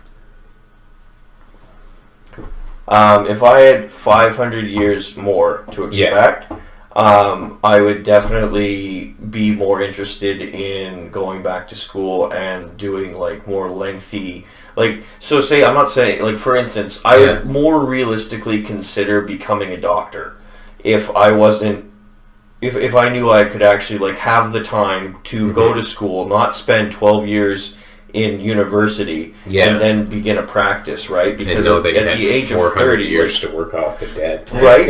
Exactly. And if my life decreased to 5 years from now, I would backpack. I would probably smuggle myself into Europe. Like, I mean, mind you, those are things I can do now. But if I knew I only had 5 more years to live, and I was like, okay, well, then I'm just gonna go do what I want to do, and you know, obviously, like, I should be living life to the fullest now, but you have to be kind of practical as well. But if you were like, okay, you're probably going to die in the next 5 years, I'll say, okay, well then I have nothing to lose because I can survive off scraps for years. I've already proven to myself that, you know, throughout the years I can survive on vodka and cheeseburgers. Like, then, like, 5 more years, if I'm eating cucumbers and, like, in the sun, like in Spain, like, I don't care about money. Someone's going to give me an apple or a banana. It's really all I need in a day. Yeah, get to Europe. I feel like, I won't have to worry about buying a house or you know, paying taxes. Like, I can evade someone for 5 years, I'm sure, if I'm in Europe. like, I'm sneaky. I know I'm big, but I'm sneaky. Like, I'll find a drain pipe somewhere. I mean, if it was 500 years for me, I just would be doing what I'm doing right now. I think I've gotten to a place where I like it, but if it was decreased to 5 years, I might actually go more hermit and like just write a lot more so that there was more of me left. Yeah, because I've often thought about some point in my life I'm not gonna have my family and my friends, and no doubt I'll be sad, that's obvious, I think that I will enjoy the solitude quite a bit. It could be different when I get there, but I do feel a calling within for a like what I can do in isolation is worth the isolation. Mm-hmm. So I think that would be of benefit. I'm assuming that there's creative works and just works of philosophical nature maybe that would be worthwhile for me to incubate myself for a period, but at this point in time I've got a wife, I've got my family, I've got friends, so I want to see all those people. So yeah, if I had the 5 years to live, I'd spend 4 of them as is, and then the last year I'd disappear from y'all. Or that's how I do it. Just for 500 years, fucking eat right, do yoga, fucking, because you want your body to be good no matter which age it is. It would suck if you still, like, at 90, like, you just, like, how bad, if the curve, you're saying you age like we do now, so 500 years, it wouldn't be like your Aragorn from Lord of the Rings, you would just be like a husk in a wheelchair, like, last 200 years on a fucking hospital bed. I would do my best to drown myself in the bathtub. Yeah. Throw me the toaster. I just assume that I'm in a wheelchair. I don't know why, but like if I'm nothing but I don't know if you ever watched SpongeBob, but when they have the weird worm guy in the wheelchair, that's what I imagine I would be. No, I don't know that guy. I can look him up. I think it's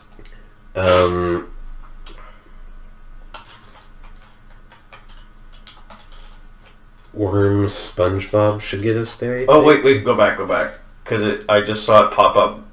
Worm SpongeBob wheelchair. Well, this will probably still get us. No, it's gonna get you the Alaskan bullworm. That guy. that is what I essentially envision myself being as. I really want to look at this, Tony. Good God. Actually, I gotta go back for a second. Look, it just says old. It's just old. Fuck's sakes. Yeah. So what about you? I'm thinking... So I follow this guy called Certified Health Nut. Mm-hmm. He's getting up into his 60s now, but he's like he's got grays, so you know that he's not 20. Mm-hmm. But the shape that he's in, to me, is like kind of the bar. Like, I know if I keep maintaining my habits, my healthy habits, like, I don't have to be in the shape that my elders have been in. So, have you seen who's like the healthiest guy you can think of, or woman of age? Healthiest guy I can think of that is older would be the guy that I mentioned. The guy at work release? No, work release. Okay. Actually. Yeah. Okay. There was another guy. I don't know about healthy, but he was jacked, he was old, and he had bullet wounds. And he was just telling you, like, frankly, oh, well, I'm going to get out and I'll probably work for another 20 years. I'll be 85. I think then I'll retire. And, like, you believed him. Like, I don't know if, like, he was just so, like, I don't want to say he's crazy because, like, he's obviously had a plan and, like, I just don't think he considered failing. I mean, mind you, a guy who has, like, 3 bullet holes in his arm probably has no time for pessimism. Like he was just like, But I don't know if I'd say he was healthier. But either one of those 2 work release guys, they were really, really in good shape. And I mean, obviously they had nothing. Like they didn't have anything to fall back on in prison, right? Like I really hope they're doing well now that they're out. I truly do. If I could ever get in contact with the first gentleman, I absolutely would. But he's. But one of those 2 guys, I would say, is the healthiest I've seen elderly gentleman. Well, one I would say would be an elderly gentleman if he wasn't just crazy and really jacked. Yeah. Like he would be elderly if he just wasn't kicking life in the teeth the whole time. Like if death wasn't so afraid of this man, then he would be elderly. I sort of think I've come to. I feel that this is a realization. I feel pretty well.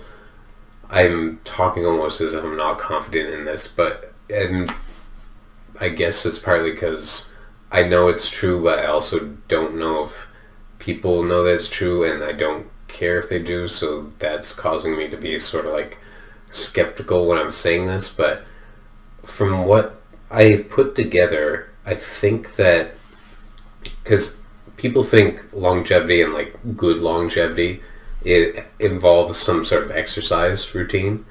And so then the question is like, what's the best exercise routine? And a typical exercise routine is the gym. And I think that yoga is a better long-term exercise routine than the gym. Yeah.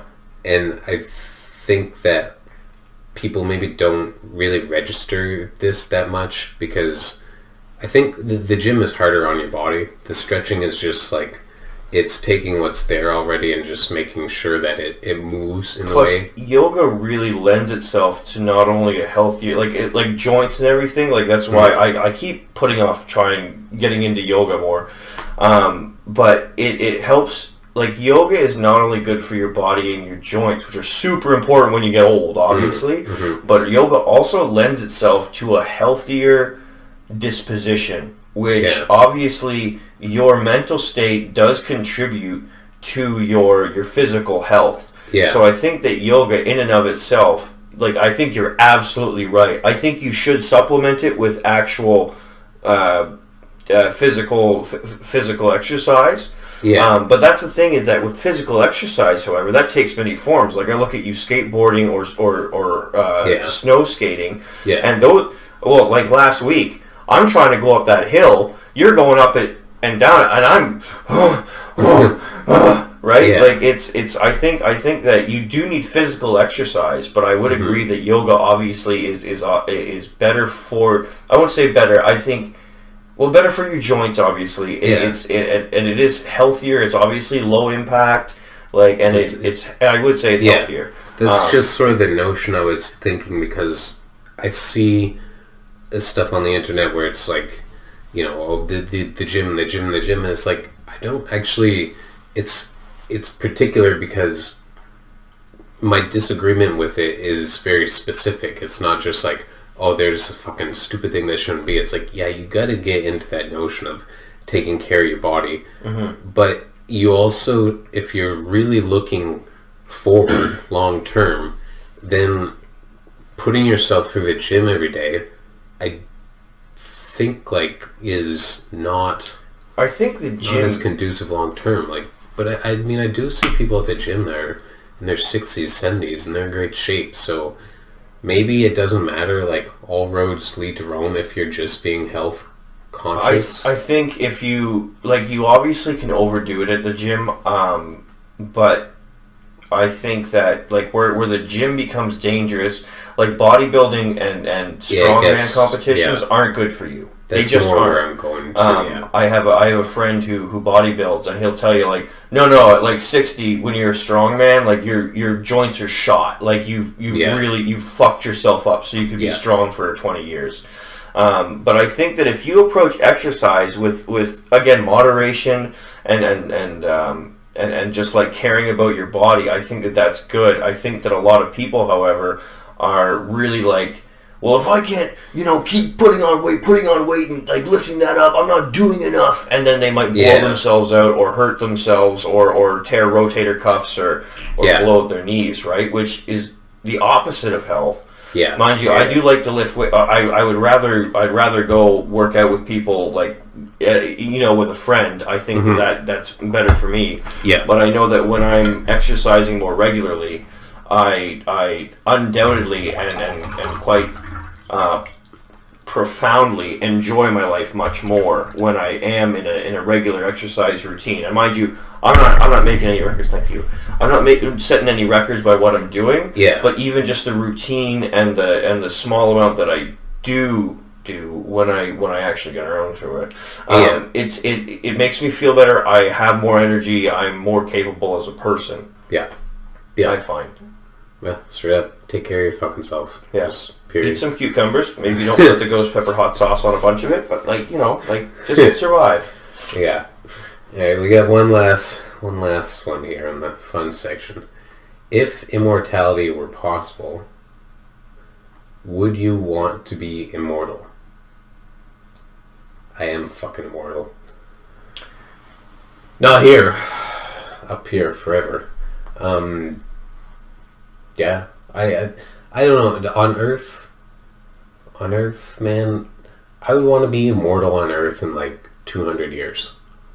I have that much faith in humanity that we're gonna get somewhere good. So, right now, well, I guess I would... Why would I say no? Because I would just be coming back to a point that it could just have been there already for. I think immortality, what begs the question is, like, who else is immortal, right?